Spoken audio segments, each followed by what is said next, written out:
back to episode 7 of the State Grade Show. My name is Gab Tobias and I'm joined once again by the wonderful Sean Spralia. Welcome back, Sean. Thanks, Gabs. It is wet and dreary outside, like it was a couple of Saturdays ago. We thought we'd go really method acting here and emulate a couple of rounds ago. Obviously, we've just had the weekend off with school holidays. But we thought we'd emulate the round before that, which was basically wash out. So we thought we'd come and stand in the rain in sympathy with those that didn't get to play. Exactly. It was looking okay, and then there was a massive downpour. Yeah. And match is over. Yeah, for the most part, anyway. It was a bit of a shame, really. But hopefully this weekend, this stops and we can hopefully get back on court. Let's take a look at the results from the most recent round of state grade play. In the men's, Royal South Yarra took advantage of the indoor facility at Melbourne Park to record a 5-1 victory over Tennis World in the only complete match in both men's and women's. RSY's Jack Bruce Smith was impressive in both matches, combining with Patrick Fitzgerald for a tight doubles win before a comprehensive result at number 1 singles. In the other men's matches, Eildon Park were on their way to an upset win over Kooyong, leading 2-1 before rain halted proceedings. And the matches between Fawkner and Grace Park and MCC Glen Iris Valley and North Ringwood only had one match complete due to the weather. Unfortunately, no matches were played to completion on the women's side. Kooyong had an incredibly strong start against Grace Park, blitzing their way through the first 2 doubles rubbers before the rain hit. Beaumaris were also on their way to a shock result against Diggers Rest, winning their first 2 doubles rubbers, including a win in the match tiebreak in the first doubles rubber.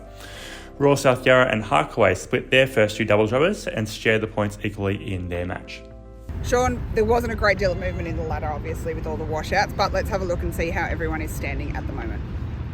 As we take a look at the ladder, in the men's, Fawkner stay in top and RSY move up to 4th spot after the win over Tennis World. In the women's, the ladder remains the same from last week, with Kooyong still narrowly in first place with Diggers Rest in second. This weekend we have heaps of great matches coming up, including my favourite, the Battle for Stonington. Sean, it is back. The second edition in the women's. Kooyong won the first one, so can RSY make it 1-1 in the series? That's we'll it. Soon find out. Let's see who gets the Battle for Stonington trophy this time. We're still got to make that trophy. We'll get there. So let's see what we've got coming up this weekend. In the men's, we have Kooyong taking on MCC Glen Iris Valley. Tennis World will look to rebound from their defeat last weekend, playing up against North Ringwood. Royal South Yarra will be taking on the unbeaten Fawkner, and Grace Park will be hosting Eildon Park, looking for their first win of the campaign. In the women's, it's Kooyong battling it out against RSY in the Battle of Stonington, Beaumaris up against Grace Park, and Harkaway up against Diggers Rest.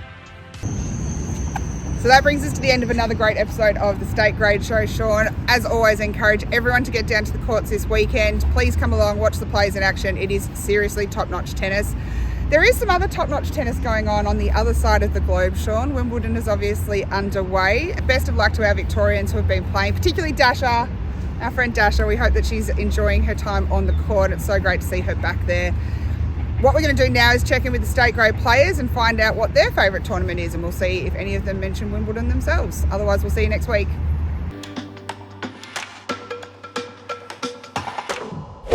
One that we've played, or just whatever you like? Well, I'd love to play Roland Garros, probably French Open. Never played in it, but AO. Got to be AO. We'd love to win that one day. AO.